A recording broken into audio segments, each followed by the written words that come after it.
ये आने वाला time so crucial for class 12 student. पता है होता क्या है, अब आप मिड ऑफ द सिलेबस में होते हैं, अब आपकी 12th क्लास की भी कुछ चीजें खराब हुई होती हैं, तो बच्चे क्या करते हैं, पैनिक करना स्टार्ट करते हैं। अब उनके दिमाग में क्या क्या चल रहा है, मैं रियलिटी बता रहा हूं, आपके भी दिमाग में चलता है।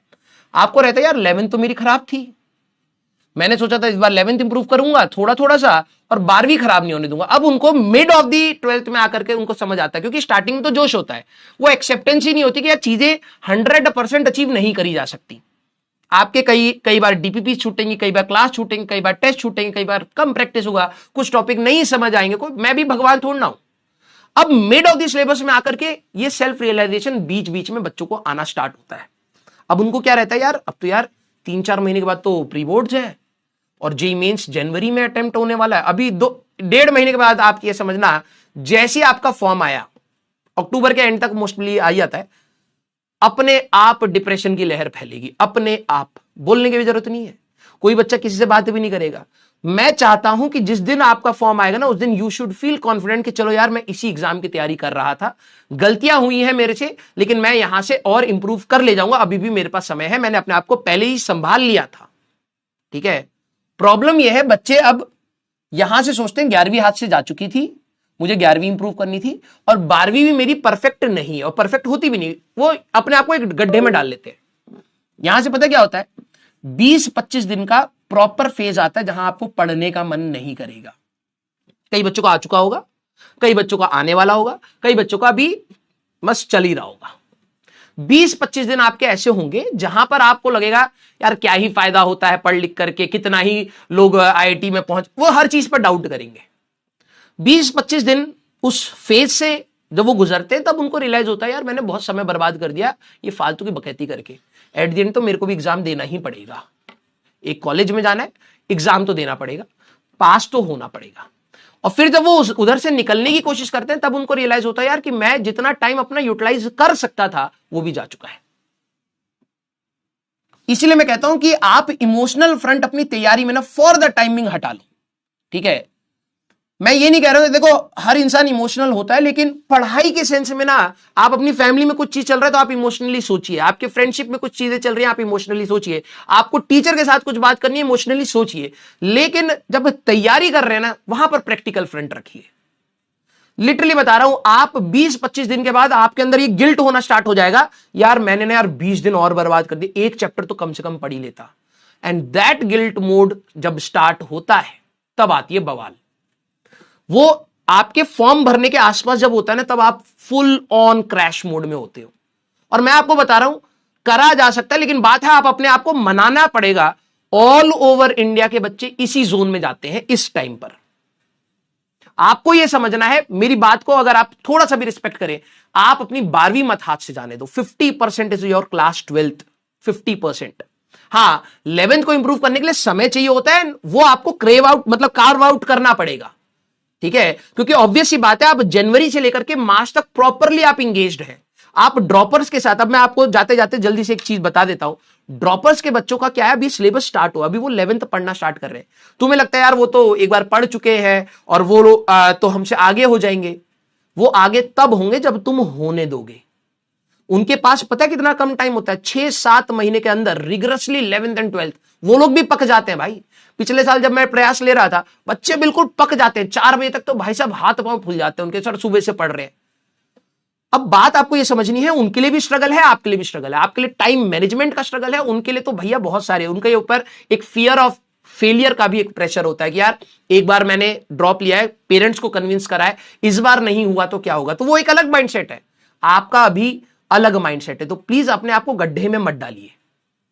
आपको लग रहा है कि आपकी एफिशिएंसी कम है, उसको बढ़ाइए। सीधी सी बात यह है, आपको दूसरे से कंपेयर नहीं करना है कि यार दूसरा तो यार इतने घंटे पढ़ ले रहा है, ठीक है भाई तू 2 घंटा पढ़ रहा है, प्लीज 3 पर आ, एक हफ्ते बाद प्लीज 5 पर आ, कोशिश कर कि वो ऊपर की साइड पर आना स्टार्ट हो।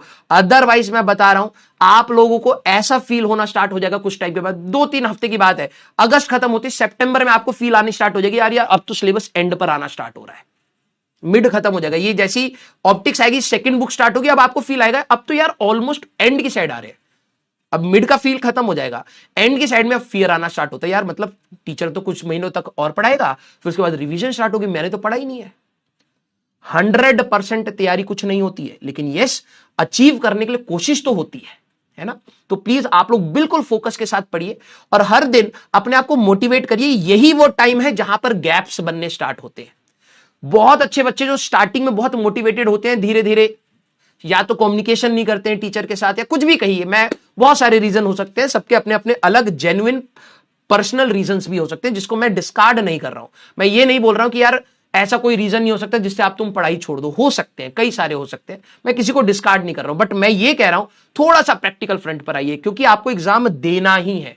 आप में से मेजॉरिटी बच्चे जेईई मेंस जनवरी अटेम्प्ट लिखेंगे ही लिखेंगे, क्योंकि वो ये रिस्क नहीं करेंगे यार अप्रैल अटेम्प्ट में क्या होएगा, है ना, एक अटेम्प्ट पे नहीं छोड़ेंगे। तो जब आपको लिखना है, आपका टाइम फिक्स है, तो प्लीज आप लोग चाहे कैसी भी स्टेट में हो, पढ़ाई के समय आप प्रैक्टिकल स्टेट में आ जाइए कि भाई अभी पढ़ लो, वरना आखिरी में तो मौत आ जाएगी। और मैं आपको देखो, सबके लिए अलग अलग मोटिवेशन होता है।